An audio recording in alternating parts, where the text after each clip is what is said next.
Hello again. I've been doing my work on my VR routines. Mostly, this is purely a focus on the UI portion. And you can see here that I have a basic UI going. I'm not recording the mouse, so you can't see how that's scrolling around right now, but as I'm moving it around the form, it keeps track of the coordinate that the mouse is touching. And if I highlight any of the buttons, like this, you can see it highlights each of them. And this is just basic UI operation. I'm going to hit escape and bring up another one. And here they intersect with each other. And what I worked on was getting the mouse pointer to highlight specific canvases. It's right now I'm on the slanted one. And if I move the mouse up, the button stops highlighting because now I'm touching the vertical facing canvas. I call the individual UI surfaces a canvas, and then a single canvas can have multiple forms on it. So with that small demo out of the way, I'm going to switch to OpenVR here.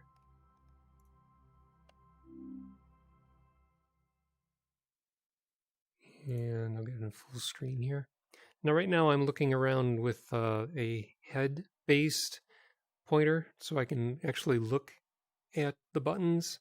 I don't have a way to activate them right now in the headset, so I'm going to bring out my hands here, and I can bring up a mouse pointer by just hitting the trigger, and it'll switch the hands, and I can highlight each of them. And what I like is here on the back side, you can see how the red one is splicing backwards behind the blue one, and how the blue one down here is being hidden behind the red one.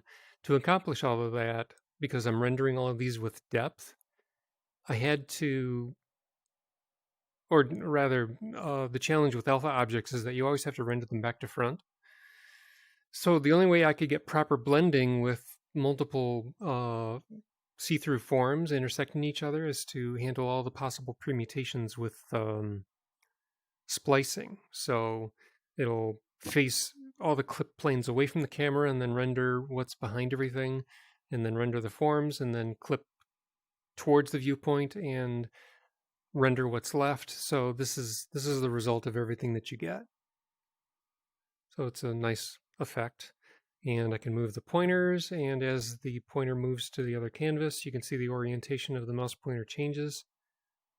The same thing happens down here. I'll come in closer so that you can get a better look at this. And to get even fancier, I now have a handheld menu that I can use.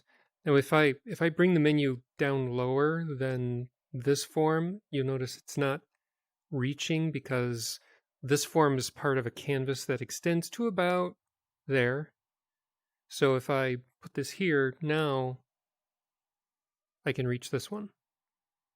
So there's an invisible margin here. I defined the canvas to start at about here, and then I placed this open form at 100 pixels over and 100 pixels down.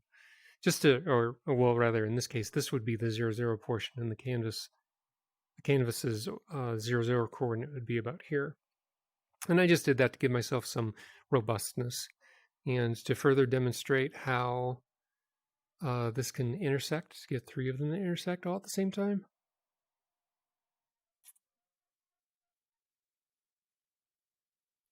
So this works, and then it moves to this one. And then if I bring this over here, that highlights. Well, I'll try to do it down here instead. This is highlighted. Now this one highlights, and they move back and forth. So it's all, let's see, how can I do this in a way that demonstrates that they're all splicing each other? There we go. So this part's behind the red, and it's green, so they combine to make yellow. And this part is behind the blue, so they combine to make a cyan color. And that's all working. I can't reach the button up there because it's striking the blue. But if I move down, it can strike the green menu, and you notice the mouse pointer for this one is a bit smaller, and if I move to this one, it becomes larger. Whoops, my tracking was goofing up there. So it's a nice, robust little system. And what I'm going to be doing next is working now on physics. So I'll walk into a room that has menus like this sitting on a slanted console somewhere that I can point at with my hands. And I'm going to close this, resume to get rid of it. Then I'll be able to use my hands to select, and I can make click a button to make a ball drop out to the floor, stop and start machinery, just to try various experiments. And to further demonstrate this, if you have some red-blue glasses, forgive this spectator screen showing up, because that's not going to look quite right, but is this working? Something is not right here. It's kind of odd. It's supposed to grant a 3D effect, but for whatever reason, the effect isn't quite right, so there's a bit of a bug there that I'm going to have to look into.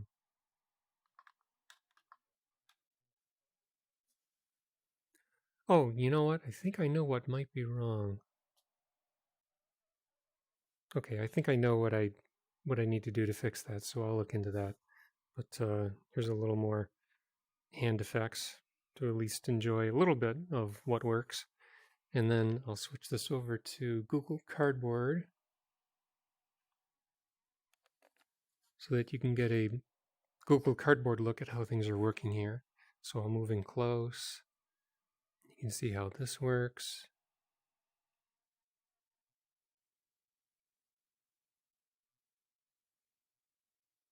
And I'll bring this up again. Bring it in close.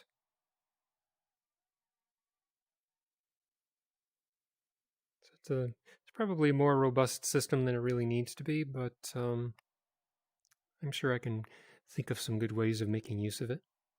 So thank you for watching this video, and hopefully the next one I make will have a room and a door I can grab and open and close, and I might have a ball bouncing around that. One ball that bounces constantly, another one that gradually comes to a stop, and maybe one that doesn't bounce at all and just slides. I'm not sure. So we'll see what I can come up with for next time. Thanks for watching.